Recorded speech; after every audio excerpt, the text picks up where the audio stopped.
Le cas s'est produit aux États-Unis et a choqué la communauté et la police impliquée. Cela aurait pu être évité si les signes évidents d'un prédateur avaient été enquêtés. Cependant, sois le juge et fais-le-moi savoir dans les commentaires. Allons-y. 26 juillet 2022. Susana Morales, 16 ans, vient de finir son travail chez McDonald's où elle est employée avec sa mère, Maria Guadalupe. À 4 heures de l'après-midi, elles étaient de retour à la maison.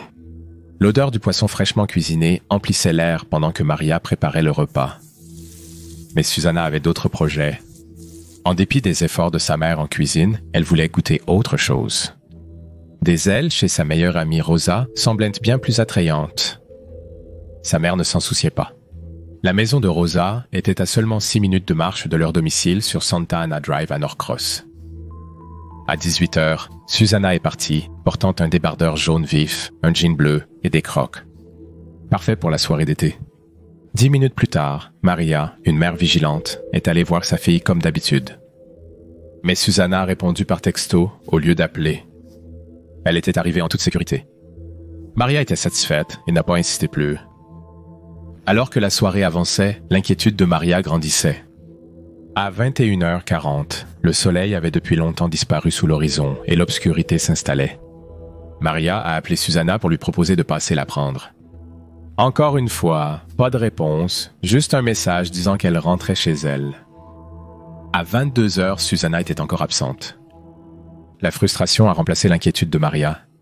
La marche depuis la maison de Rose ne durait que 6 minutes. Pourtant, cela faisait plus de 20. Les appels et les messages à Susana restaient désormais totalement sans réponse. La frustration a cédé la place à l'inquiétude. Maria a appelé Rose directement. À son soulagement, Rose a confirmé que Susana était partie et en route pour la maison. Cependant, l'anxiété de Maria grandissait à mesure que les minutes s'écoulaient sans aucun signe de sa fille. Désespérée, elle a contacté la mère de Rose pour obtenir plus de réponses. Les paroles suivantes l'ont glacée d'effroi. Susana n'est jamais arrivée chez Rose ce soir-là. La panique s'est installée. Pourquoi Rose mentirait-elle? Couvre-t-elle Susana ou y a-t-il quelque chose de plus sinistre en jeu? Maria a contacté frénétiquement les amis de sa fille. Aucun n'avait eu de ses nouvelles. Même le petit ami de Susana, Axel Zarazoga, avait peu à offrir. Il a mentionné un appel FaceTime plus tôt, mais Susana n'a pas rappelé. C'était comme si elle avait simplement disparu dans la nature. Quand Maria a confronté Rose, le soupçon flottait dans l'air. Rose a révélé que la visite de Susana était totalement imprévue. Au lieu de cela, Susana lui avait dit qu'elle allait voir Rose comme couverture pour autre chose. Un secret qu'elle cachait à sa mère. Susana n'était pas l'adolescente parfaite que sa mère espérait qu'elle serait. Elle avait des rêves comme beaucoup de filles de son âge, mais elle avait aussi un côté rebelle. Douée en musique, Susana pouvait jouer du piano, de la guitare et chanter. Cependant, sa vraie passion était de passer du temps avec ses amis et de déguster de bons mets. En tant que la plus jeune de la famille avec 2 sœurs aînées, Julia et Jasmine, et un demi-frère, Susana était le bébé, souvent choyé.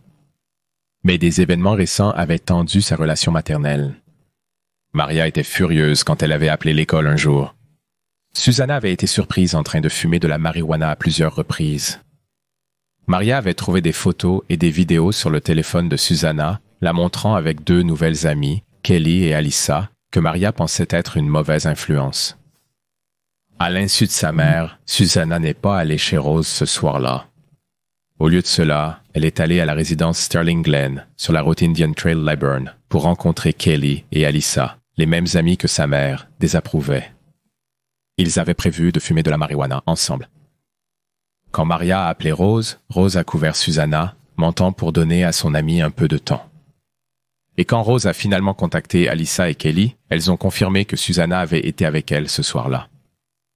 Cependant, le complexe d'appartements était à moins d'1 mile de la maison de Susana, et Kelly avait même accompagné Susana jusqu'aux portes arrière. Susana devrait déjà être à la maison. Le désespoir grandissait. Rose et son amie Kia ont tenté de localiser Susana à l'aide de l'application Live 360. L'application indiquait que Susana était en route vers chez elle entre 22h07 et 22h21. Mais ensuite, sa localisation a changé. Elle était maintenant beaucoup plus loin, sur Oak Lock Trace, près de Steve Reynolds Boulevard, entre 10h21 et 10h29. Il était impossible qu'elle ait pu y aller à pied en si peu de temps. Elle devait être dans un véhicule. La situation est devenue encore plus alarmante lorsque Kia a reçu une alerte de Life 360 indiquant que Susanna avait peut-être été impliquée dans un accident de voiture et se déplaçait à environ 40 miles par heure. Mais Susanna n'avait ni voiture ni permis de conduire. La peur s'est emparée des filles. Ne voulant pas alarmer Maria, Rose a réveillé sa sœur aînée et elles ont conduit jusqu'à Oak Lock Trace vers 22h50. Elles ont cherché pendant 20 minutes, appelant le nom de Susanna dans la nuit, mais n'ont rien trouvé. La peur les accablait en rentrant chez elles. Le lendemain matin, à 6h, elles sont retournées chercher à Oak Lock Trace une fois de plus, espérant désespérément trouver des signes de leur ami. Mais il n'y avait rien.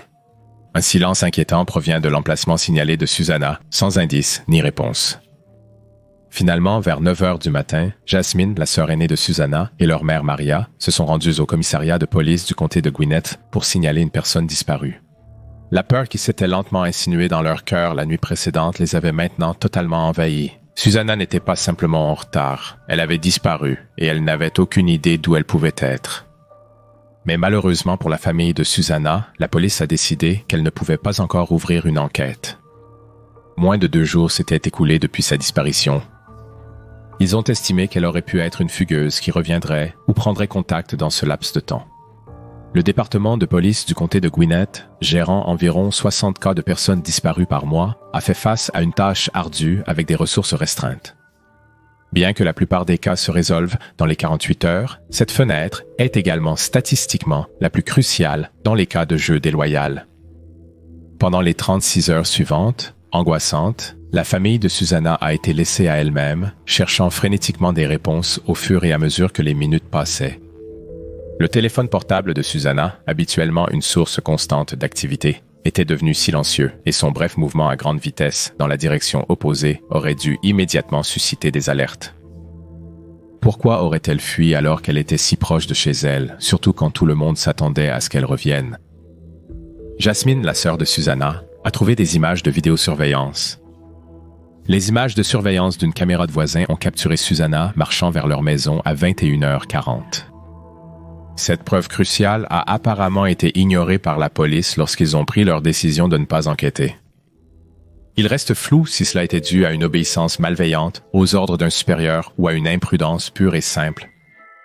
Les semaines se sont transformées en mois alors que le département de police émettait des déclarations affirmant qu'ils explorent toutes les pistes d'enquête, aucune d'entre elles n'a abouti. Alors que l'année scolaire reprenait avec des vacances comme Halloween, Thanksgiving et Noël passé, la famille Morales s'accrochait à un espoir qui s'estompait. Puis en février 2023, l'affaire a éclaté. Le 6 février, un appel est arrivé à la police de la part de quelqu'un qui avait trébuché sur des restes humains dans une zone boisée à Dakula. À plus de 20 miles de Norcross, près des frontières des comtés de Gwinnett et Barrow. L'appelant s'était arrêté pour passer un coup de téléphone et avait erré sur un sentier dans la forêt pour finalement trouver des os et de la chair en décomposition. La police a envahi la scène. Voici les images exactes des officiers intervenant sur les lieux. C'est pourquoi t'as tourné ton arrière en bleu.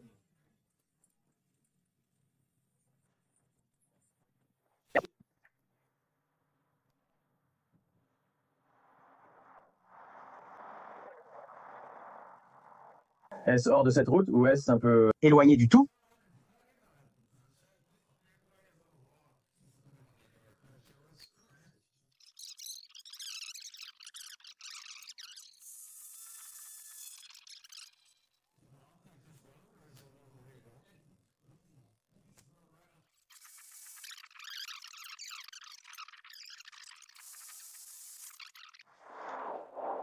L'homme indique ensuite aux officiers où se trouvent les restes et...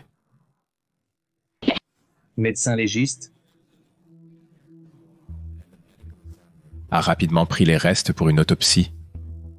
2 jours plus tard, la famille Morales a reçu la pire nouvelle imaginable. Les dossiers dentaires ont confirmé que les restes étaient ceux de Susanna.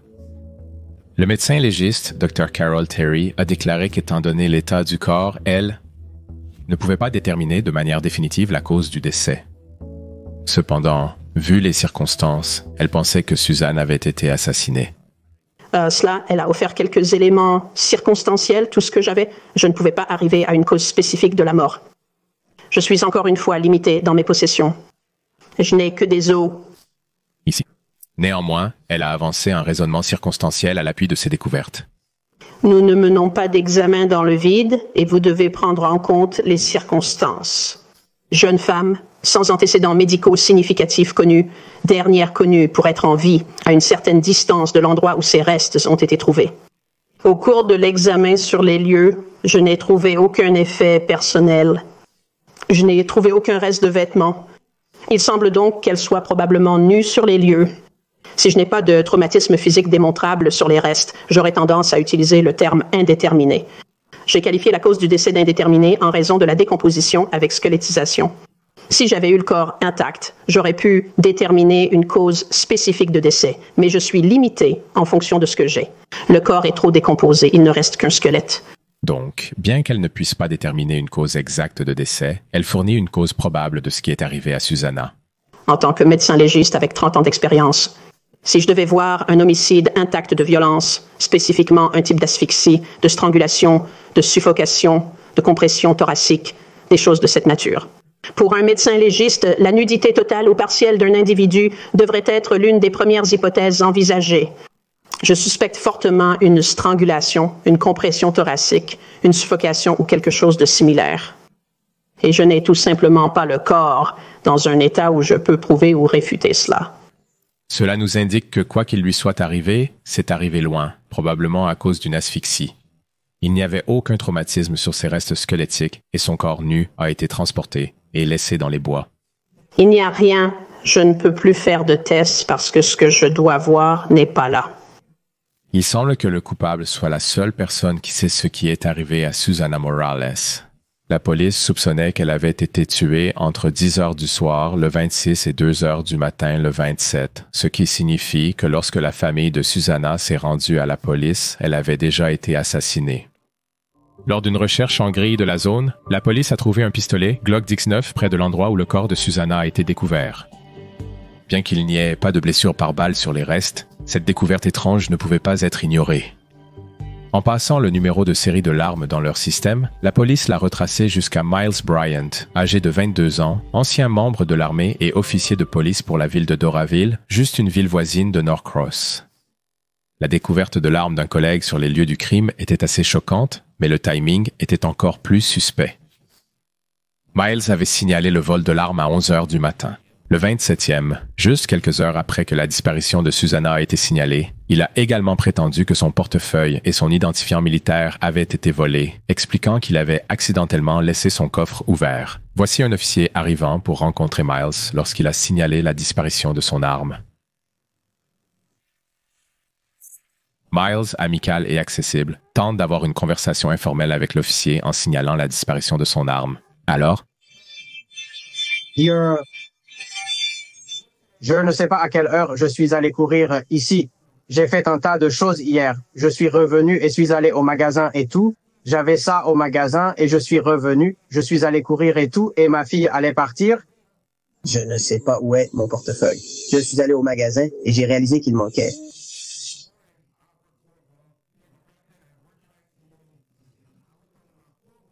Et mon étui Glock 19 est sur le plancher et mon Glock 19 est toujours ensemble, tu sais. D'accord. Je crois que j'ai oublié mon truc. La fenêtre n'est pas cassée. J'ai laissé mon truc en montant. Il est allé au magasin et a réalisé qu'il n'avait pas son portefeuille. Il est revenu et il a réalisé que son pistolet n'était plus non plus dans le holster. Il était là quand tu es allé au magasin hier soir, c'est bien ça? Ouais, c'était ça. Je ne sais pas. Je ne sais pas. Ce matin, j'ai vu mon étui en bas et j'ai réalisé que je ne trouvais pas mon portefeuille. Mon étui est là. Mon arme et mon étui ne se séparent jamais, tu sais. On peut les vendre, femme. Je prends l'étui. Je ne le porte pas gratuitement. Curieux, quelqu'un a pris le pistolet mais a oublié l'étui. Il va ensuite récupérer son coffre pour Glock 19 pendant que l'officier prend des notes. Il explique ensuite comment il est allé chercher son arme. J'ai conduit un peu pour faire une patrouille, dont j'avais besoin de toute façon. J'ai conduit un peu pour essayer de le trouver. Je ne l'ai pas vu. L'officier note le numéro de série du Glock 19 de Miles. Il plaisante sur les railleries que Miles subira des autres officiers à ce sujet.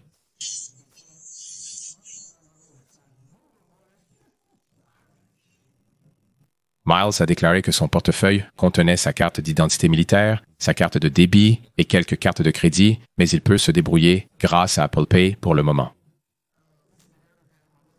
Je dois trouver les rapports de police manquants, sinon je devrais y aller. Ils en ont besoin pour ça. Il déclare ensuite qu'il a beaucoup cherché.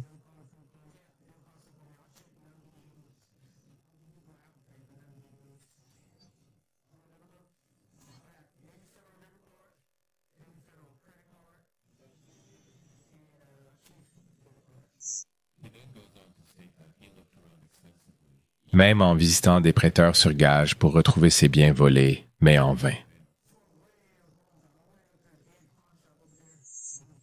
Ils semblent avoir une conversation cordiale.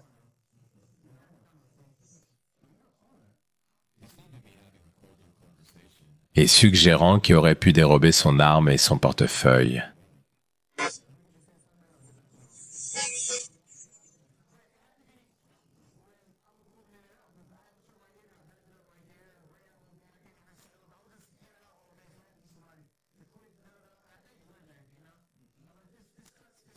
Ici, comme cette coupure là-bas, mes enfants vont souvent à la piscine. Cette coupure là-bas mène à l'arrière de cette petite épicerie juste là, et merde. Oh, ouais. Des personnes cambriolent l'épicerie et s'enfuient par ici. Oh, vraiment? Oui. Oh, oui, je reçois des appels ici tout le temps, mec, je sais. Je comprends. J'ai eu ma maison en premier. Franchement, t'as eu de la chance, mec. Mon partenaire m'a aussi eu au travail. Il était genre, mec, juste avant l'événement, puis j'en ai eu un. Je suis content. Ils continuent leur conversation amicale, discutant même d'où ils viennent, où ils restent nus. A dit tout le chemin, je me demande, ce n'est pas mal. Arrondissement, comté, Georgia, comté, vol. C'est la terre que je veux aller au pays. Homme, je déteste mon amour. J'habitais par ici, comme si je n'étais pas ici pour l'académie. J'habitais ici pour un tournage ici à Liverpool. Donc je suis comme, je ne peux plus faire ça. Je ne veux pas sortir de ma porte et dire, je n'ai jamais vécu ici, mais j'adore venir du sud de la Géorgie. Je viens de l'État de New York où tout le monde avait l'habitude d'être grand ouvert. Comme si votre voisin était absent pendant quelques jours. À les entendre, on croirait qu'ils étaient amis. Ouais, laisse-moi faire ça pour toi, mec. Je t'apprécie. L'officier retourne à sa voiture de police pour finir de prendre ses notes. Avant de sortir à nouveau, il a une dernière conversation cordiale avec Miles, et ils se séparent après s'être serré la main.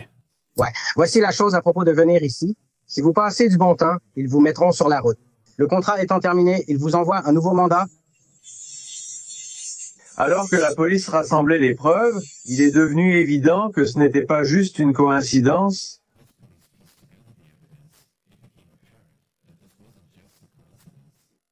Miles Bryant habitait dans le complexe d'appartements Sterling Glen, où Susanna a été vue pour la dernière fois.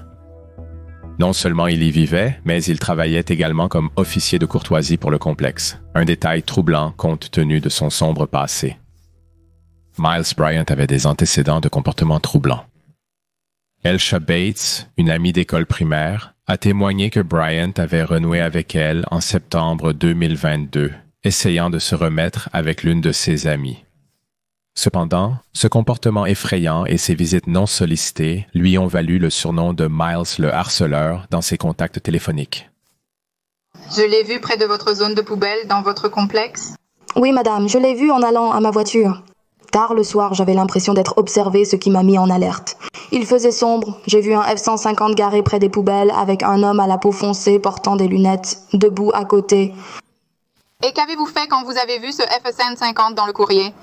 Je me suis précipitée dans ma voiture, j'ai verrouillé les portes et j'ai appelé mon ex-petite amie.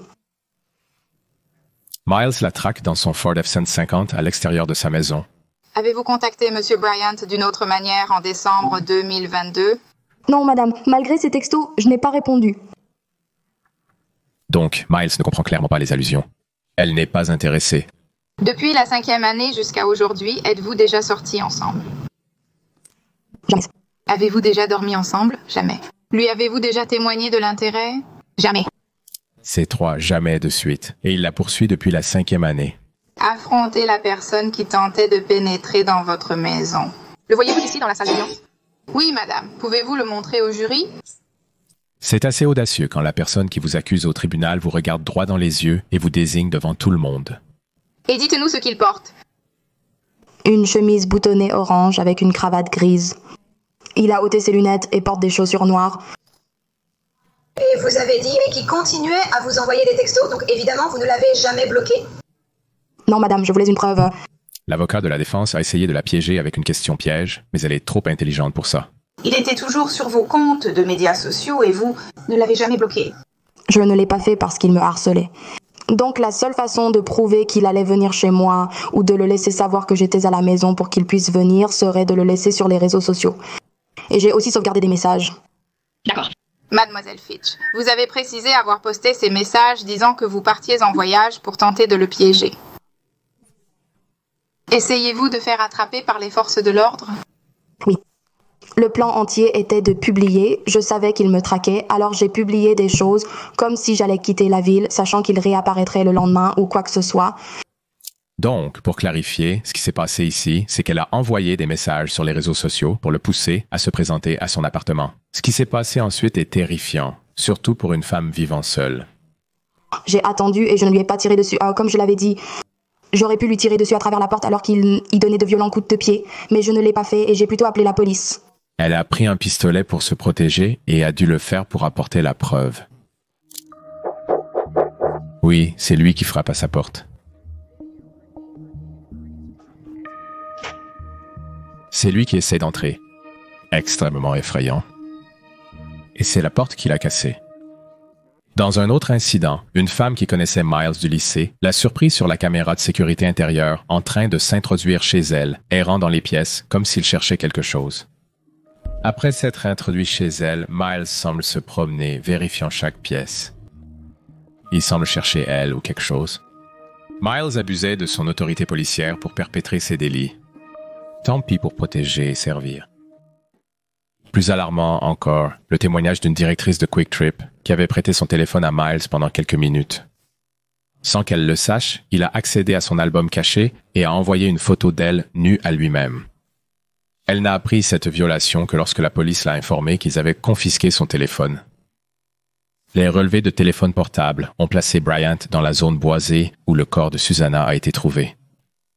De plus, son véhicule a été aperçu garé sur le côté de l'autoroute 316 près du même endroit. Bryant avait passé 2 appels anonymes en utilisant le préfixe STAR-67, dont un à son propre téléphone, sans doute pour tester le préfixe. Le second appel a été passé au numéro figurant sur le tract des personnes disparues de Susanna, où il a parlé avec l'amie de Susanna, Esmeralda, ou Rose, pendant près de 8 minutes. Les recherches sur Internet de Bryant ont révélé des détails encore plus glaçants. Il avait recherché des expressions comme « Combien de temps faut-il pour qu'un corps se décompose ?» et « Comment identifier par les dossiers dentaires ?» Cela suffisait pour procéder à son arrestation. Voici quelques images des officiers arrivant pour interroger Miles. Regardez comment il gère bien la situation pour ne pas l'alerter. Au basketball, désolé. Ouais, toi, Tu comprends? nous avons joué partout en ville. Tu es d'Orval? C'était il y a combien de temps? Que pensez-vous de cet homme qui se tient à l'arrière? Est-ce intentionnel d'arrêter Miles au cas où il se mettrait à courir? Ou est-ce que je réfléchis trop? Faites-le moi savoir. Après une autre minute ou 2 de bavardage, Miles commence à se demander pourquoi les officiers... Après une autre minute ou 2 de bavardage, Miles commence à se demander pourquoi les officiers sont ici et lui parlent. Miles semble devenir un peu nerveux, surtout en regardant en arrière. À l'officier derrière.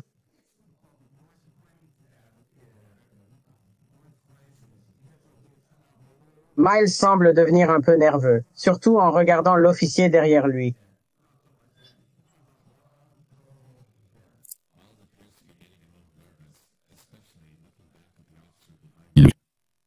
Nous a vu pour chaque petite chose là-bas. Remarquant cela, les officiers arrivent au point de pourquoi leurs cheveux. Et donc, nous avons juste quelques questions à poser comme, tu sais certaines choses, il semble que tu sois une courtoisie ici, donc tu sais quel genre de choses se passent, bien informé sur ce qui s'est passé, tu sais tu as du temps pour nous, pour parler à notre tête vers eux, pour parler de, tu sais, ce que tu vois au quotidien et des choses comme ça. Ouais, ce serait le jour. Oui, ouais.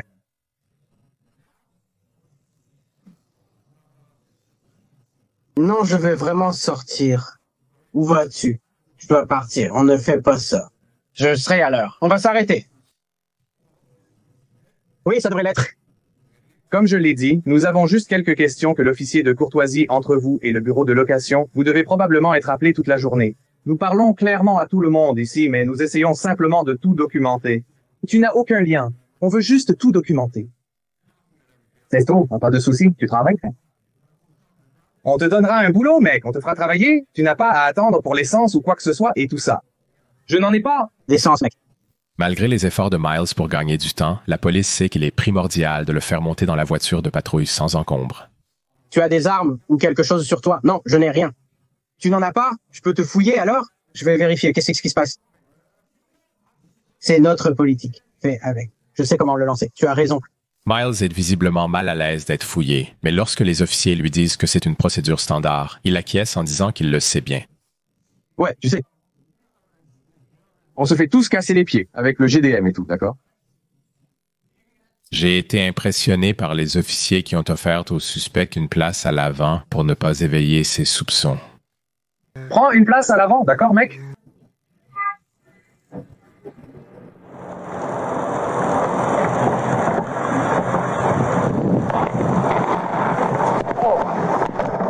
Après quelques minutes de conversation dans la voiture, ils arrivent au poste de police.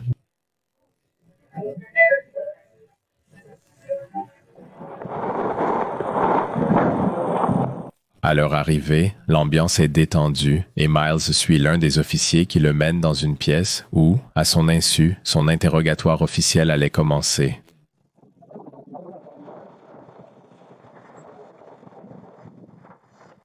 Remarquez. Comment les officiers l'ont mis à l'aise tout au long de ce processus, tout ce processus.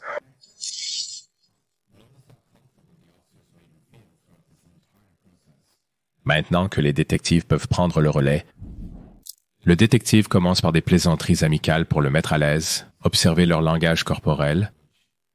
Donc, vous avez dit que vous travaillez à Forsyth? Oui. Combien de temps avez-vous travaillé à Forsyth? 1 an. D'accord, vous. Avez-vous fait des études ou quelque chose? Comme l'université? J'y ai pensé, mais je veux commencer à travailler. D'accord, donc... Que voulez-vous faire? Ouais, département de police. Je veux y aller, comme une équipe de répression du crime, vous voyez? Ouais. Comme le diriger? Ouais. Il ne le mènera probablement pas loin et ça finira sûrement comme crime idéal. D'accord. Quel genre de choses crime idéal voulez-vous faire? Nous avons juste un crime idéal général. Je suis conscient qu'il y a de nombreuses ruptures et situations similaires. Oui, c'est vrai, l'agence de la ville. Je me sens... Comme si dès que le détective a dit cela, Miles a l'air de son... Curieux. a sauté. Un battement. Miles a l'air que son cœur a sauté un battement.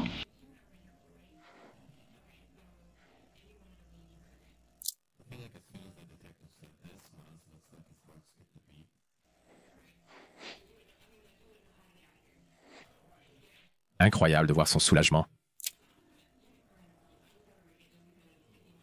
Désolé, ne te sens pas comme un pervers, d'accord? Ne te sens pas comme un pervers. D'accord. Es-tu prêt? D'accord. Vous avez le droit de garder le silence. Vos paroles pourront être retenues contre vous au tribunal. Vous avez le droit d'avoir un avocat présent lors de votre interrogatoire. Si vous ne pouvez pas vous payer un avocat, un vous sera désigné avant tout interrogatoire si vous le désirez. Et vous pouvez décider à tout moment d'exercer ses droits et de ne répondre à aucune question ou de ne faire aucune déclaration. D'accord. Vous comprenez? D'accord, cool. Le détective énonce avec aisance les droits Miranda, les mêmes droits qui sont lus aux personnes qui sont arrêtées sur suspicion. D'accord, donc je vous ai confié à un officier de courtoisie, mais je cherchais encore. Je suis le responsable de l'affaire Susana Morales. Après lecture des droits Miranda, le détective précise que cela concerne l'affaire Susana Morales. Mais observez à quel point ils le mettent à l'aise, en utilisant sa propre explication pour son arme manquante. Donc je cherchais des appels dans la zone, comme des appels de personnes suspectes et des choses comme ça, et j'ai effectivement vu le lendemain que quelqu'un avait cambriolé votre voiture. Donc je pense que c'est probablement cela notre théorie sur laquelle nous travaillons actuellement. Nous pensons que c'est probablement lié parce que c'était plus ou moins la même nuit, comme la personne qui a probablement fait ça vous a fait, vous savez quelque chose. Donc je voulais juste obtenir un peu plus de détails parce que en gros avant c'était juste un rapport d'entrée de voiture. Donc parlez-moi de ce jour-là. Nous étions dans la maison pour chercher quelque chose. Je me souviens juste avoir vu mon étui, j'ai vu mon... Miles poursuit en décrivant sa réaction lorsqu'il s'est rendu compte que son arme avait été volée. L'autre n'est jamais sur le... Alors j'ai regardé et j'étais comme rien n'a été enfoncé. J'étais comme mon arme a disparu. Mon arme ne disparaît jamais. Elle n'est jamais hors de son étui. Tu sais, c'est toujours... Alors j'étais comme... Malgré les blagues constantes, quelqu'un a sorti une arme à feu. Quelqu'un a pris... Elle était à la maison. Elle a un pistolet. Elle était à... Maintenant, il teste sa mémoire de quand exactement il croit que son arme a été volée. Quel jour pensez-vous qu'elle a été volée? Pensez-vous que c'était le jour où vous l'avez signalé ou la veille? Parlez-moi de ce jour-là. Maintenant, c'est très intéressant parce que Miles semble être très bavard avec l'officier le jour où il a signalé que son arme manquait et ce qu'il a fait pour la récupérer, mais il semble avoir du mal à se rappeler ce qu'il a fait le jour où l'arme a réellement disparu. Cela semble soudainement avoir... Cela a ravivé les souvenirs de Miles, aussi inhabituels soit-il. Pour tout. Une voiture ou quelque chose comme ça. D'après ce que j'ai lu dans le port, tu es parti quelque part avec ta petite amie, puis tu es revenu. C'est essentiellement ce que je cherche à savoir. Cela semble avoir soudainement rafraîchi la mémoire de Miles. Ouais, non. Je ne sais pas où nous sommes allés aujourd'hui, mais je suis... Disons-nous. Nous sommes sortis et nous sommes revenus, et je pense que c'est à ce moment-là qu'ils l'ont volé. Je ne sais pas à quelle heure, cependant. Êtes-vous allé ailleurs ce jour-là? Avez-vous dû faire, je sais que vous avez mentionné que vous faites des choses avec le complexe d'appartements, comme distribuer des choses. Avez-vous fait quelque chose à ce sujet? Je ne me souviens plus de quel jour il s'agissait. Je ne me souviens pas de ce que j'ai fait ce jour-là. Puis le détective dit quelque chose pour aider à rafraîchir sa mémoire à nouveau. Dans son rapport, l'officier a mentionné qu'il avait peut-être fait des patrouilles, donc cela aurait pu arriver. Je cherche simplement à savoir les horaires de ces patrouilles. J'essaie de faire des patrouilles. Parfois la nuit. Miles aurait pu être en patrouille au moment où Susanna rentrait chez elle cette nuit-là. Pourquoi ai-je fait ça? Je ne sais pas ce que nous avons fait ce jour-là. Moi et ma petite amie, je n'en ai aucune idée. D'accord. Que savait-elle? Comment s'appelle-t-elle?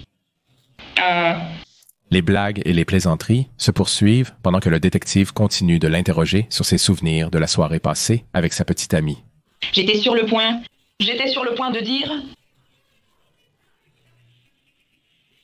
D'accord. Depuis combien de temps êtes-vous ensemble? Environ 3 ans. D'accord, elle vivait avec toi. Ouais, enfin, elle l'a fait. Elle est juste retournée chez sa mère récemment, mais elle m'a facturé... Pour longue histoire. C'est bon, je comprends. Donc tu dis que tu ne sais pas où vous êtes allé. Avez-vous pris de la nourriture? Quelque chose que nous faisons toujours. Après qu'il ait fini de babiller, le détective lui a posé une question concernant les enfants qu'il voit pendant ses patrouilles. D'accord. Quand tu patrouilles, tu parles aux enfants ou quelque chose. Je sais qu'il y a beaucoup d'enfants là-bas, non? Vraiment pas quand je patrouille quelques enfants qui jouent au basket. Tout le monde joue au basket. Je connais un peu, non. Oui, il y a des problèmes comme fumer de l'herbe et d'autres choses à l'extérieur. Beaucoup de gens le font. Donc tu ne leur parles pas du tout? Interrogé sur la disparition de Sabrina, il livre une piste intéressante. Qu'avez-vous entendu à ce propos? Quelqu'un vous a-t-il contacté? Comme un complexe d'appartements? Je continue à dire que son nom est Marley, mais je ne le pense pas vraiment. Vous avez dit Marlin Jr.? Ouais. Un gamin noir corpulent. Je ne sais pas si son nom est Marlin. Il se disputait avec le gamin noir corpulent juste avant sa disparition. Elle se disputait avec le gamin noir corpulent. Oui. Est-ce que c'est Marlin? Je pense que son... Tu dis Marlin le noir corpulent? D'accord, donc Sabrina a été vue en train de se disputer avec un gamin noir corpulent, peut-être nommé Marlin, ce qui nous mène à la question suivante. De quoi se disputait-il? Je n'en ai aucune idée. L'avez-vous déjà vue? Non. Elle avait l'habitude d'être beaucoup plus âgée. Oh, d'accord. As-tu vu une photo d'elle? Non. D'accord. À la question suivante, le comportement de Miles commence à changer. Dans votre rapport, vous avez mentionné la possibilité d'être sorti en patrouille ce soir-là. Y a-t-il un souvenir qui vous marque particulièrement? Écoutez le son de sa voix lorsqu'il répond à cette question. À ce moment-là, non. Écoutons-le à nouveau. À ce moment-là, non. Le détective se penche pour augmenter la pression. Son langage corporel change. Il détourne le regard vers l'autre détective, car il est maintenant mal à l'aise d'être confronté à la vérité qu'il essaie de réprimer. Il se penche en arrière, signe d'inconfort face à ces questions. Le détective obtient ensuite le numéro de la petite amie. Je ne voudrais pas en parler à Zenovia pour voir si elle se souvient de quelque chose. Vous avez son numéro? Miles était sous pression, alors le détective a allégé l'atmosphère en lui posant une question sur ses lunettes. Vos lunettes vous distraient énormément. La conversation passe ensuite à une question. À propos du pistolet manquant à acheter. Oh, tu es allé là-bas. Regarde, ce sont... Mots fluides. Oh, qu'est-ce que... Ça, laisse-moi voir. C'est le The Manquant. Conversation. Puis change pour demander à propos du pistolet manquant.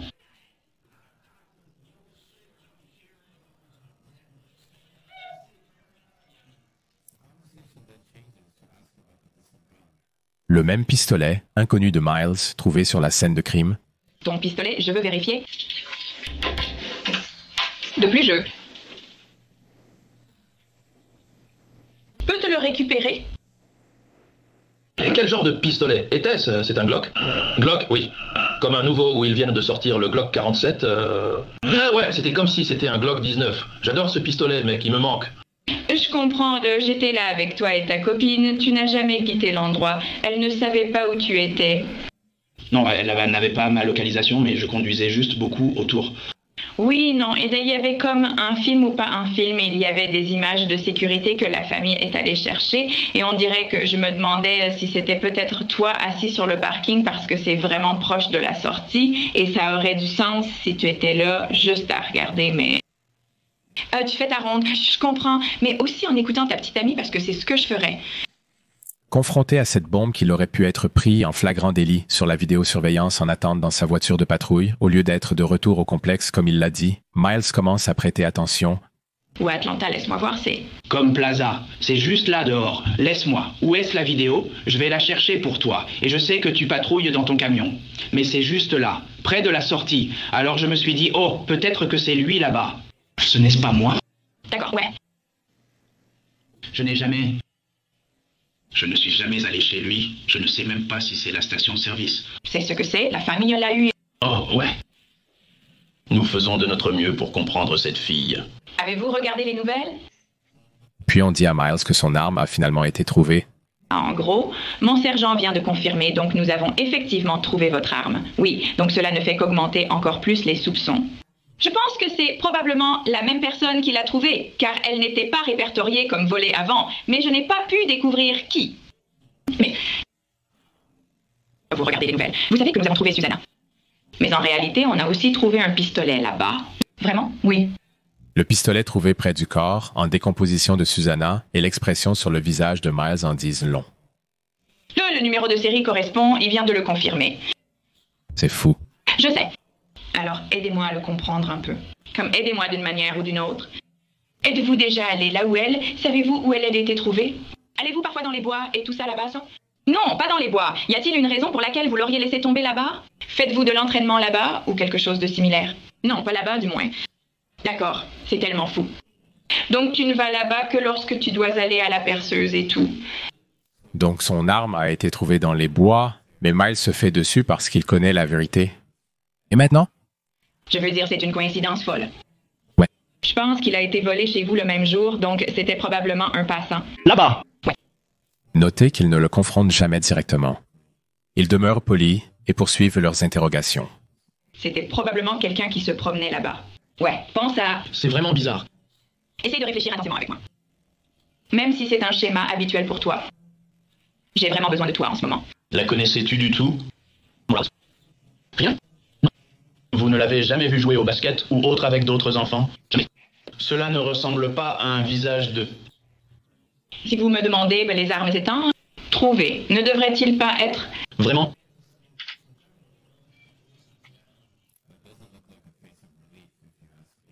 L'arme a été trouvée. Ne devrait-il pas être vraiment heureux? Donc, tu regardais déjà ta petite amie à ce moment-là, je pense. Oui, je veux dire juillet, je pense. Donc... Aussi, maintenant, il n'est pas sûr s'il était avec sa petite amie, même s'il a dit qu'il était intéressant. Quand était la première fois qu'elle t'a trompé? Cela a probablement été des mois et des heures en alternance. Donc, depuis que nous sommes ensemble, comme 3 ans, non? Ça fait des mois. La capacité du détective à le mettre à l'aise tout en regardant plus profondément est absolument incroyable. Mais tu es jeune, comme je me sentais si différente quand je me suis mariée un peu plus jeune que toi, vers 20 ans. Maintenant, c'est comme si nous étions des personnes complètement différentes. Alors prends une pause, on ne sait jamais. Peut-être que c'est ce que tu fais en ce moment. Pense à n'importe qui présent cette nuit-là à Doraville, quand l'officier de police nous a aidés à résoudre le cas de Susana Morales. Tu étais en patrouille. Essaye de te souvenir de quelque chose. Encore une fois, lorsqu'on lui demande à propos de cette nuit-là, il se replie sur son alibi de petit ami qui ne lui a pas si bien réussi jusqu'à présent. C'est tout ce que je peux me rappeler. Ma copine et moi, nous disputions en conduisant cette nuit-là. Qu'en pensez-vous? Se disputant à propos de ce que j'ai attrapé avec mon sod, pièce de sod, et ça a été de va-et-vient. C'était environ à la même période, juste après mon retour de Floride ou d'un endroit similaire. C'était à peu près à la même époque. Comment te rattrapes-tu? Dans le magasin. Non, tu m'as impliqué maintenant. Maintenant, j'ai besoin de thé. J'ai visité la Floride et lui ai dit que j'y étais avec le SWAT. Oui, elle a découvert car la fille était présente. Le détective ne cède pas un pouce. Il mentionne des photos et immédiatement elle demande. Ne sais-tu pas que je prends des photos? Il ne faut pas être un génie pour voir à quel point il est nerveux. Il n'a dit que 3 fois par jour dans un...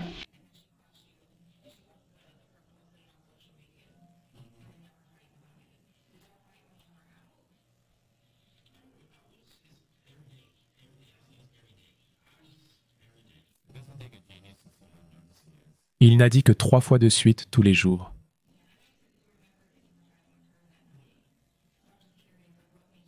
Te souviens-tu de cette partie parce que tu te souviens d'un certain endroit? Qu'est-ce qui déclenche ce souvenir? Cette nuit-là, quand tu as mentionné la patrouille, je me suis souvenu que j'étais en colère et que je me promenais simplement. Donc Miles ici commence à craquer parce qu'il est en colère contre elle pour l'avoir trompée, même s'il vient de la tromper.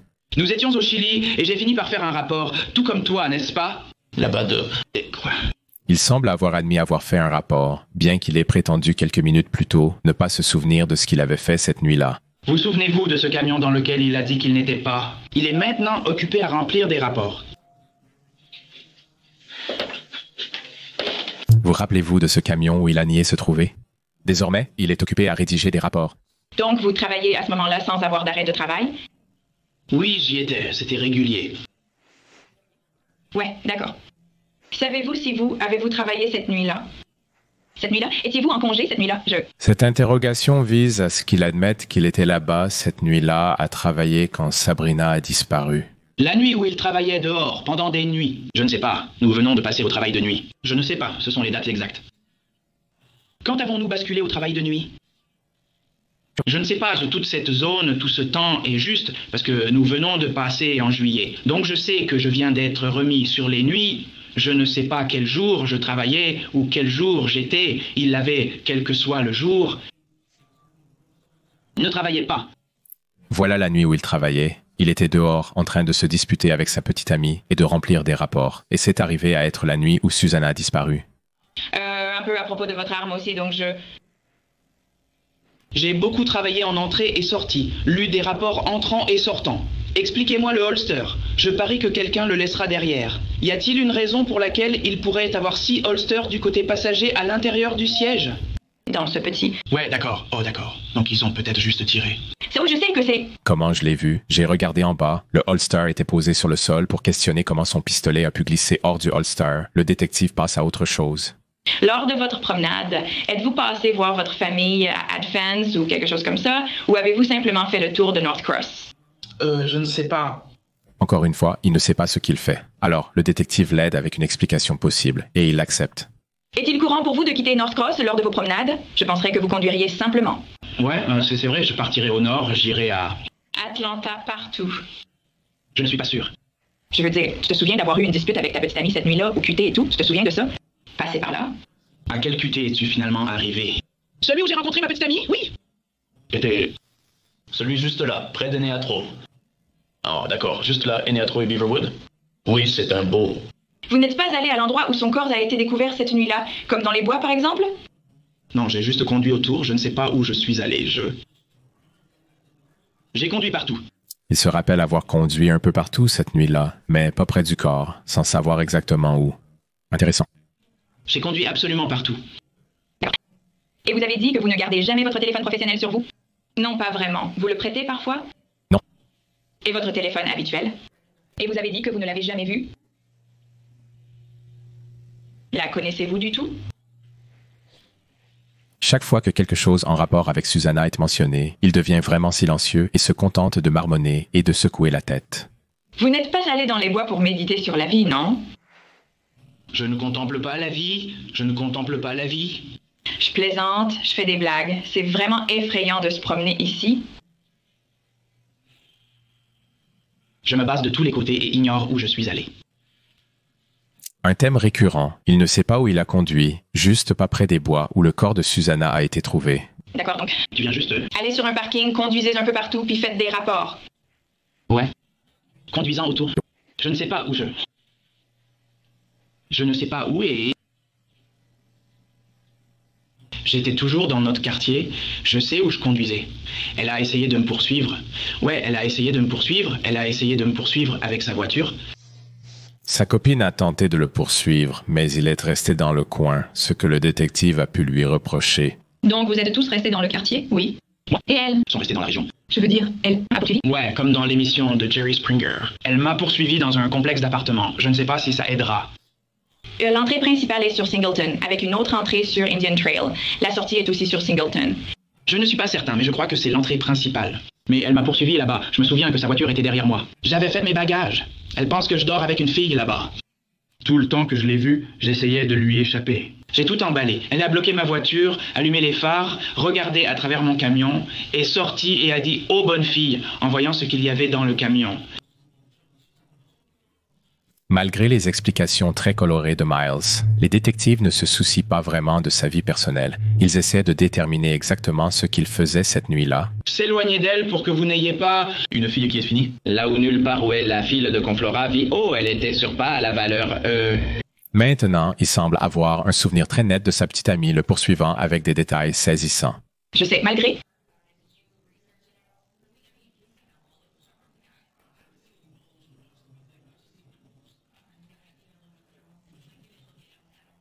Malgré la réception de bulletins concernant une fille disparue dans la zone où il travaille,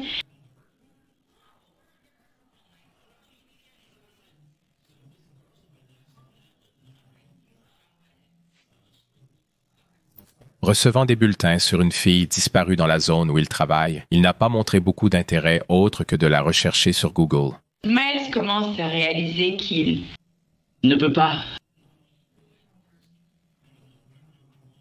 Miles commence à réaliser qu'il ne peut pas suivre ses mensonges et commence à se sentir désolé.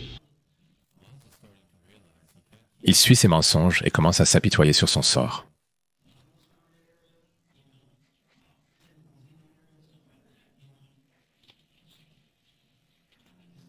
Je ne pense pas que vous ayez quoi que ce soit à cacher. Je pense que vous êtes une bonne personne. Je veux dire, vous êtes un officier de police. Qu'est-ce qui vous a attiré dans l'application de la loi? Que voulez-vous faire? Depuis mon enfance, en fait. Miles donne ensuite la réponse classique sur sa motivation à devenir policier, juste être capable d'aider les gens, tu sais, les gens, comme je le dis tout le temps, c'est comme quand tu n'as personne d'autre à appeler, tu nous appelles et je peux t'aider, j'adore. La détective utilise la sympathie pour inciter Miles à se confier davantage, sachant qu'il s'apitoie sur son sort. Me permettre d'interagir avec des gens qui peuvent sembler être de mauvaises personnes, mais qui traversent simplement une période difficile. Ainsi, je peux essayer de les aider à se remettre sur pied et des choses comme ça. J'ai ce genre de ressenti avec toi. Miles réalise qu'il est désormais traité comme un suspect et refuse de se laisser piéger.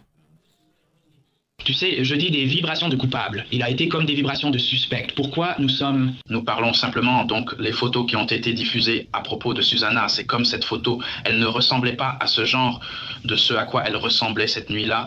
Elle est comme bouclée. Je la vois vraiment maintenant. C'est un débardeur brillant.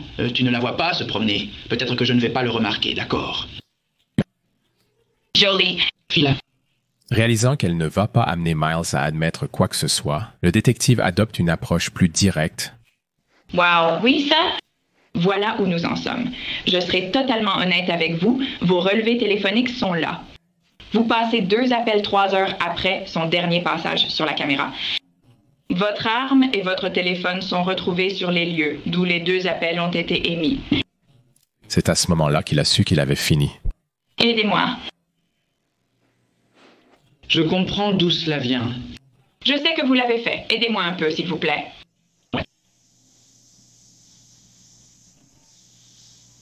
Je ne sais pas ce que vous pensez, mais non. Je n'ai jamais vu Miles aussi acculé qu'il l'est en ce moment. Je n'ai jamais vu Miles aussi acculé qu'il l'est en ce moment. Oh non, je comprends totalement. Je n'ai jamais été comme ça. Je ne ferai jamais quelque chose de ce genre. J'étais en fait sur... C'est aussi ridicule que ça en a l'air. Bien que cela soit aussi ridicule que cela puisse paraître, il appelait une maîtresse après que sa copine l'ait poursuivi toute la nuit. Voilà son explication pour les appels passés. Juste là, et ce n'est pas ton téléphone personnel. Tu l'appelles sur ton téléphone de travail. Oui. Rappelle-toi, il a dit avoir laissé son téléphone professionnel à la maison. C'est précisément ce téléphone qui a permis de le localiser près du corps de Susanna, grâce aux appels passés. Pourquoi as-tu fait ça? J'ai juste besoin de me calmer, ça te montre dans les bois, Je ne saurais pas ça. Je n'ai jamais quitté mon spectacle. Je ne pense pas que j'étais dans les bois. Mon acide désoxyribonucléique, quoi que nous ayons. Faites. Ce soldat à soldat, flic à flic. Je t'ai dit que j'ai enquêté sur Susanna. Oui, je sais quel genre d'amis elle avait, je sais ce qu'elle a fait, et... Je sais comment elle était. Nous savons que tu étais là, mais nous devons comprendre pourquoi et ce qui s'est passé. Elle lui donne une dernière chance sympathique de tout avouer, d'expliquer ce qu'il faisait là-bas et ce qui s'est passé. Je ne pense pas que tu sois mauvais. Tu n'as pas été menotté en arrivant ici, et je te soutiens. Nous sommes tous une famille ici.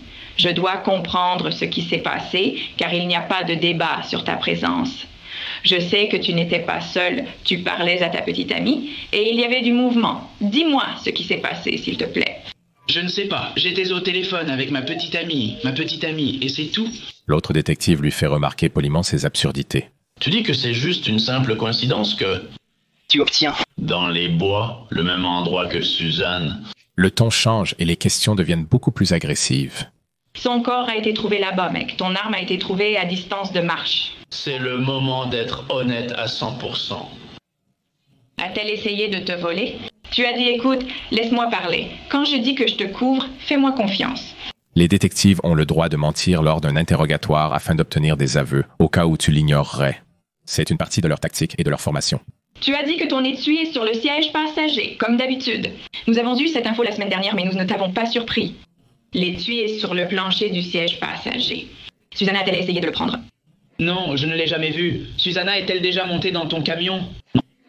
Non. J'étais littéralement toute seule. Tu parles à ma petite amie. Quand elle est venue à l'avant de mon camion, il n'y avait personne à l'intérieur. Elle n'était pas là avec toi. Surpris, Miles reste sans voix. Ta copine n'était pas avec toi sur 360. Est-ce qu'elle est montée dans ton camion avec toi? Non. Miles, maintenant je suis nerveux. Ton téléphone a été retrouvé dans les bois 3 heures après. Pourquoi étais-tu dans les bois? Étais dans les bois. Tu étais dans les bois. Je n'étais pas dans les bois. Tu l'étais. Miles continue de nier l'évidence, mais la pression commence à lui peser. Les codes numéro d'identification personnelle de téléphone sont très précis. Vous voyez la tour là où est son corps? Comprenez-vous leur fonctionnement? Nous pouvons obtenir des emplacements précis. Votre téléphone est juste là où votre arme a été abandonnée. Vous étiez dans les bois. Ce n'est pas une question de si vous y étiez ou non. Vous y étiez. Dans les bois, vous étiez tellement en colère que vous avez oublié, comme si vous marchiez là-bas. Je sais que quand je suis en colère, je fais les 100 pas, vous savez.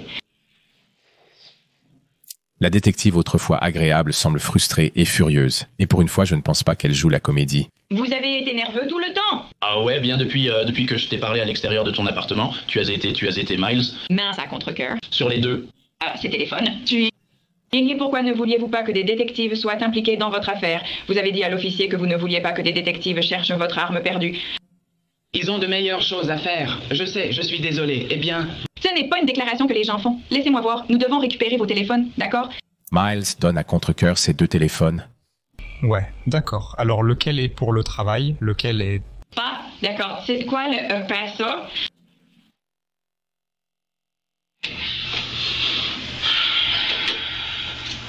Alors qu'un des détectives quitte la pièce, Miles panique, accablé par la gravité de la situation.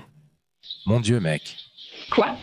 Que se passera-t-il si un téléchargement judiciaire est effectué sur ces téléphones? Malgré vos efforts physiques, il est impossible de supprimer quoi que ce soit de ces téléphones. Mais nous allons tout voir, absolument tout. Écoutez-moi, il n'y avait pas d'autres appareils là-bas. Aucun du tout.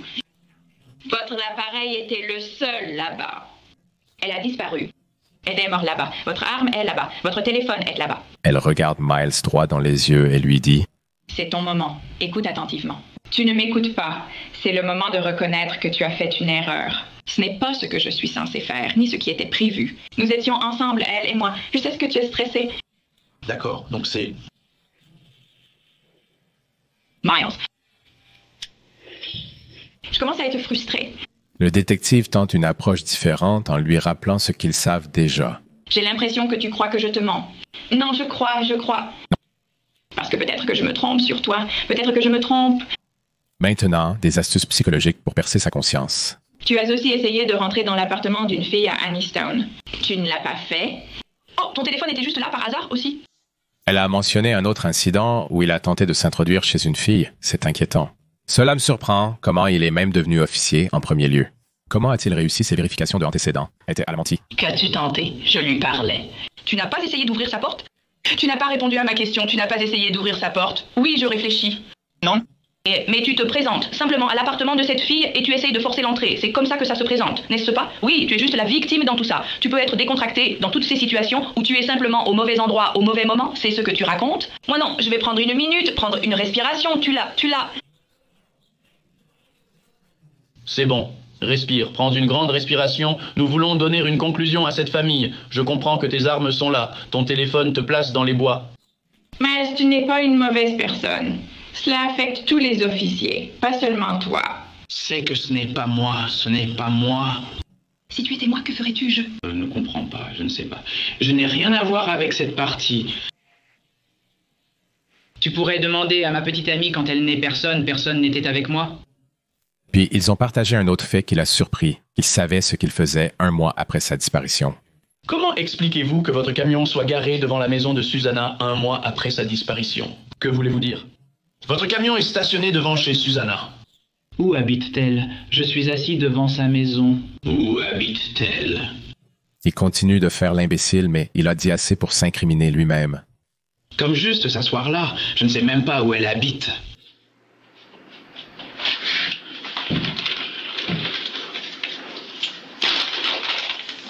Miles continue de paniquer, mais il ne l'admettra pas. Les détectives le disent enfin, ce qu'ils soupçonnaient depuis le début. Ce n'est pas une question de savoir si c'est toi ou non, car nous le savons déjà.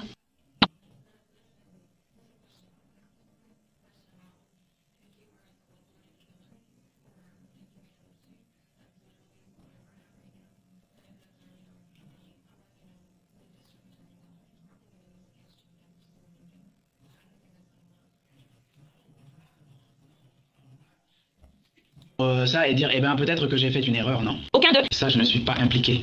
L'as-tu tuée? Non. Étais-tu avec elle quand elle est morte? Non. Pourquoi as-tu jeté son corps là-bas? Je ne l'ai pas jeté ici ou... Essayais-tu de l'aider et elle était déjà finie quand tu l'as trouvée? Non, puis Miles a posé la question la plus évidente de tout l'interrogatoire. Je ne rentre pas à la maison?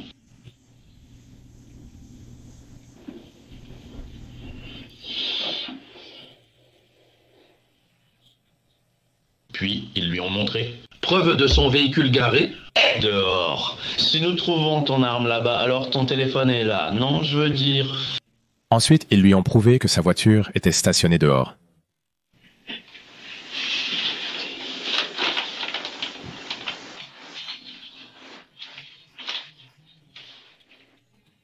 Alors, quelle était la date? C'était presque 1 mois après sa disparition. Parce que c'était une rue à côté de Singleton. Elle était assise là, non. Je ne me gare plus au milieu de la rue pour faire un rapport, mais dans une rue à côté de Singleton. Je ne me souviens pas avoir déjà garé à cet endroit. Eh bien, nous savons que vous l'avez fait. Eh bien oui, mais je devais être en train de passer par là. Comme les signaux de téléphone ne mentent pas. N'était nulle part dans les bois. Je ne mentirai pas à ce sujet. Mais tu le fais.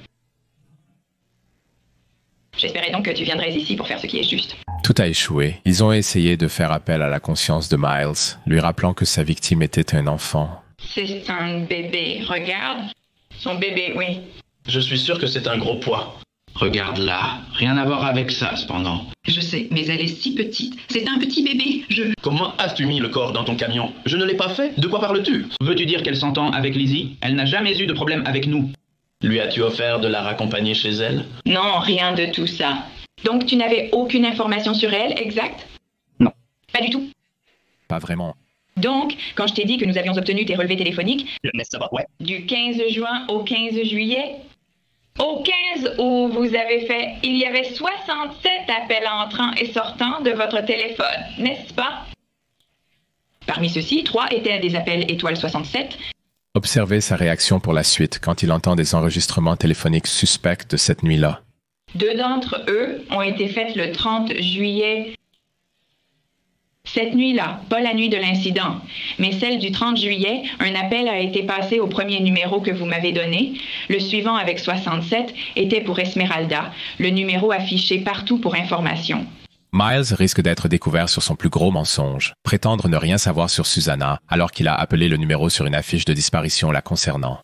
J'ai appelé avec un numéro bloqué car je ne voulais pas donner mon numéro. J'essayais de voir s'il y avait autre chose que le quartier. J'allais tenir l'officier de courtoisie. Je m'en fichais vraiment, mais je vais le tenir. C'est sa sœur, non? Je pensais que c'était sa sœur. Comment? Avez-vous obtenu ce numéro? Il était affiché partout? Oh. Instagram ou quoi que ce soit? D'accord. Essayons de voir si cela faisait mal ou quoi que ce soit. Tu sais, peut-être avec quelqu'un dans le complexe ou quelque chose. Revenons à l'appel téléphonique lorsque tu as appelé Esmeralda. Comment était la conversation? Je ne me souviens pas exactement. J'ai trouvé ce numéro sur un poste et je cherchais simplement des informations sur ce qui s'est passé. Dieu, c'est génial. Donc, c'était une conversation assez longue? Vous avez eu un appel téléphonique de 6 minutes avec Esmeralda? En train d'expliquer tout. Parce que tu viens de me donner un résumé très rapidement. Dis-moi. C'est quoi tout? Que t'as vu aux actualités? Elle a dit qu'elle rentrait chez elle depuis la maison d'un ami. Aux actualités, ou ce qu'elle m'a dit, ce qu'elle t'a dit. Rappelle-toi, elle a dit qu'elle rentrait chez elle depuis la maison d'un ami. Revenons encore une fois à sa bonne vieille tactique de faire du surplace et de parler carabia. Quelque chose à propos de l'emplacement. Quel emplacement? Son emplacement. Et exactement ce que tu as dit, je sais que je mélange ce que j'ai entendu aux actualités. Et elle, c'est une grosse affaire. Elle rentre chez elle à pied depuis la maison d'un ami et son téléphone a planté, donc on n'a pas d'infos sur sa localisation. Que dit-elle à propos du plantage du téléphone? Faire un autre appel star 67. Pourquoi bloquer son numéro pour elle et pas pour d'autres? Parce que techniquement, c'est pour le travail. Je ne sais pas à ce sujet. Parce que tu voulais t'assurer qu'il sonnait star 67. Je l'ai fait avant. Tu ne t'es pas appelé par accident avant. Soudain, Miles reste sans voix. Il réfléchit à l'argument convaincant du détective. La raison pour laquelle les détectives sont si intéressés. Dans ce crash, c'est parce qu'il fait référence à...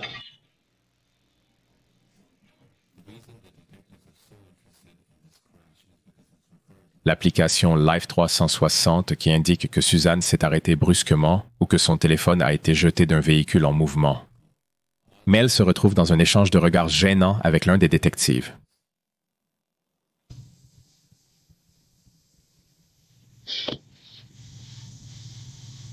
Mon Dieu, ça a l'air terrible. Tu sais ce qui va se passer ensuite? Quoi? Tu vas faire une perquisition dans ton appartement. Des mandats de perquisition vont être effectués sur ton téléphone. Ils vont non seulement prendre et mettre en fourrière ton camion, mais aussi ton véhicule de patrouille. Des mandats de perquisition seront effectués sur ceux-ci. Tu vas les traiter à fond.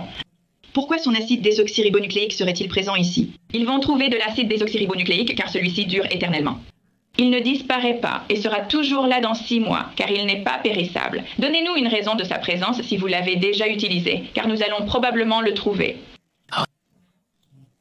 Miles continue, le bon vieux n'est pas là. Rien de ces affaires ne devrait être là.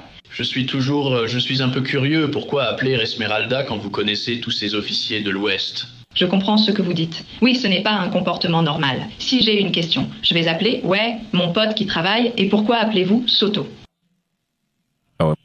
Je ne l'ai vraiment pas fait, donc je n'ai pas voulu appeler les gars de l'Ouest pour leur demander des informations. C'était juste une petite pensée rapide de 2 secondes pour voir quelque chose par ici, tu sais. Les détectives font un très bon point. Pourquoi a-t-il appelé Esmeralda et non la police? Il est lui-même officier, sûrement qu'ils seront en mesure d'aider beaucoup mieux. C'est tout ce que c'était. Vérifie bien si personne ne t'a vu la prendre et... La prendre? Je suis certaine. À quoi? Ça me semble un peu familier. Vous ne vouliez pas vous impliquer avec des officiers. C'est comme si vous ne vouliez pas impliquer des détectives dans la disparition de votre arme à feu. A disparu de manière décontractée au même endroit où vous étiez la nuit précédente. Peut-être que vous étiez un monstre. Oh! Je ne te crois pas. C'est la seule chose à laquelle je pense en ce moment. Et c'est ce que tout le monde va aussi penser. Tu étais impliqué avec une mineure de 16 ans, peu importe ce que vous faisiez. Tu as parlé de toutes ces maîtresses que tu avais. Si tu avais une maîtresse, cool. Dis-nous simplement cela. Non. Le détective fait une ultime tentative pour obtenir des informations d'elle, n'importe quoi pouvant contribuer à l'enquête. As-tu déjà eu des relations sexuelles dans ton camion? Oui. Combien de filles? Peut-être... Peut-être. Qu'est-ce que cela signifie? Peut-être moins, peut-être plus. Qui? Étaient les deux? Justice et avion. D'accord, tu as leur numéro sur ton téléphone. Le détective soupçonne clairement qu'il a fait quelque chose à Suzanne dans son camion avant de se débarrasser du corps.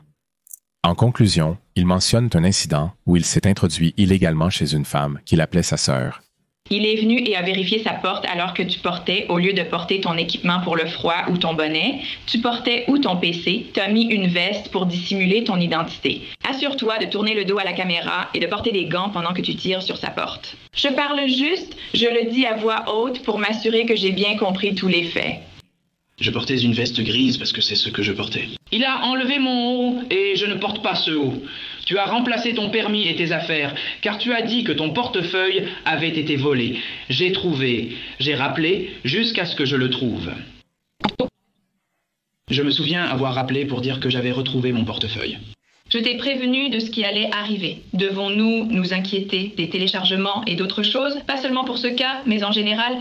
Non, je veux dire... Malgré l'arrestation, des questions demeurent. Comment exactement Susanna est-elle décédée? Brian l'a-t-il vu rentrer et l'a-t-il forcé à monter dans sa voiture? Ou était-il là à la traquer? Miles ne parlait pas. L'officier lieutenant a confié l'affaire au détective quand la famille l'a contacté, révélant que sur l'application Life 360, Sabrina se déplaçait à 64 km/h dans la direction opposée à la maison. J'ai une fille du même âge et ma femme est hispanique et cela m'a vraiment touché, que j'ai senti que c'était mon devoir d'essayer de la retrouver parce que je connais ce sentiment d'être parent et de se faire beaucoup de soucis pour son enfant. Au tribunal, le détective a évoqué ce qui avait initialement suscité leur méfiance envers Miles Bryant.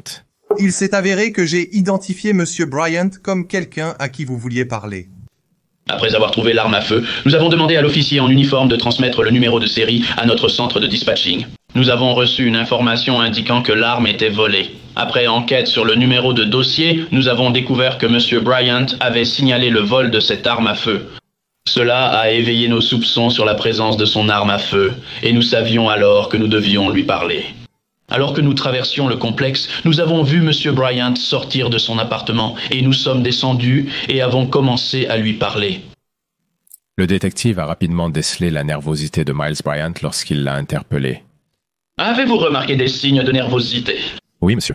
Dès le début de notre conversation avec M. Bryant, ses mains se mirent à trembler de façon presque incontrôlable.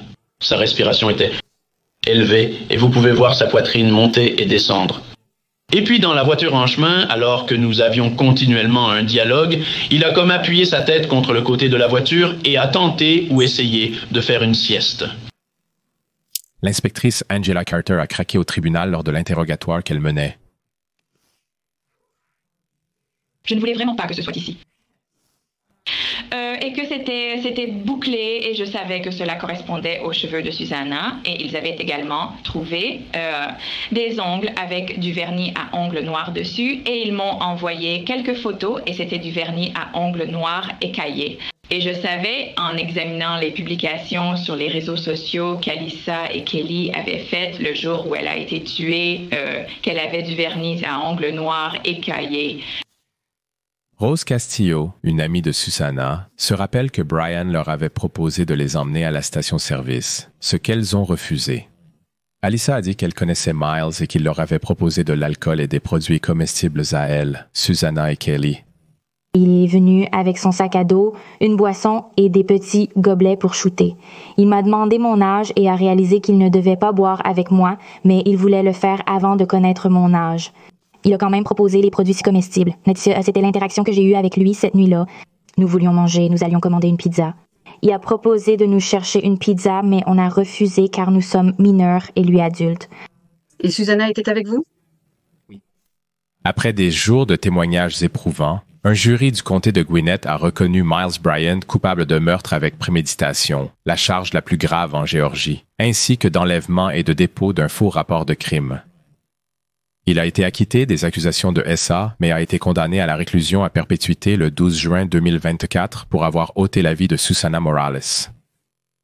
Quand Miles a eu la chance de s'exprimer, il a seulement dit « Je veux juste présenter mes excuses à tout le monde et à la famille Pickles. » Après avoir présenté ses excuses, tout le monde reste ferme, attendant la sentence du juge.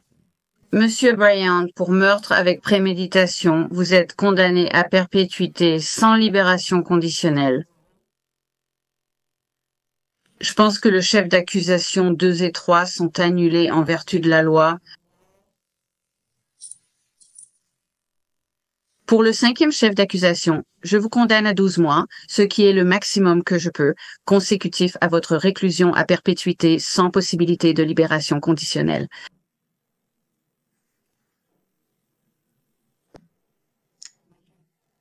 Vous pouvez partir avec les adjoints. Avec cette condamnation, Miles a évité la peine de mort, mais ne verra plus jamais la liberté car il passera toute sa vie en prison. Pour les proches de Susana, tourner la page paraît impossible. Dans leur chagrin, ils ont déposé une plainte pour mort injustifiée contre le complexe Sterling Glen. Ils soutiennent que le complexe a fait preuve de négligence en embauchant Miles comme officier de courtoisie et en lui permettant de vivre là-bas compte tenu de son historique de harcèlement et de déviance sexuelle. Il a également ciblé le département de police de Doraville, se demandant comment Miles a été autorisé à servir et à protéger malgré les plaintes de plusieurs femmes contre lui.